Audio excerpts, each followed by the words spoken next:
तो हमारे पास फेमिनिज्म की तकरीबन 4 वेव्स हैं। जो फर्स्ट वेव्स थी तो वो 1830 या 1840 में स्टार्ट हुई थी और इसमें जो हमारे पास इम्पोर्टेंट इवेंट था तो वो विमेंस राइट कन्वेंशन जो कि सनीका फॉल्स में हुआ था।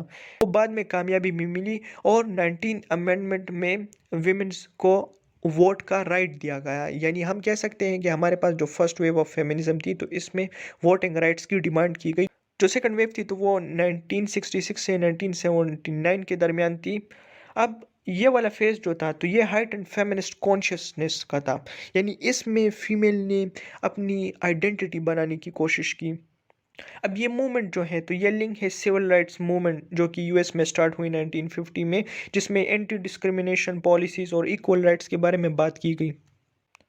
जो थर्ड वेव ऑफ फेमिनिज्म थी तो ये 1990s में स्टार्ट हुई और ये वेव्स जो थी तो ये पोस्ट कॉलोनियलिज्म और पोस्ट मॉडर्निस्ट थिंकिंग से इंस्पायर थी।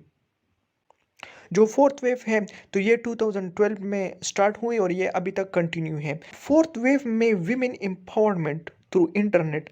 अब फोर्थ वेव जो है तो ये सोशल मीडिया पे फोकस करती है कि किस तरह वुमेन को एम्पावर किया जाए इंटरनेट के ज़रिए और किस तरह फीमेल जो है वो हैरेसमेंट की स्टोरी जो है वो ऑनलाइन शेयर कर सकती है। इसके अलावा किस तरह सोशल मीडिया का इस्तेमाल करते हुए फीमेल जो है वो अपने राइट को एडवोकेट कर सकती है, वो इक्वल पे के लिए डिमांड कर सकती है। तो फोर्थ वेव जो है तो ये टेक्नोलॉजी पे डिपेंडेंट है। इसके अलावा इसमें बॉडी शेमिंग, रेप कल्चर और इस तरह के डिफरेंट इश्यूज को हाईलाइट किया जाता है।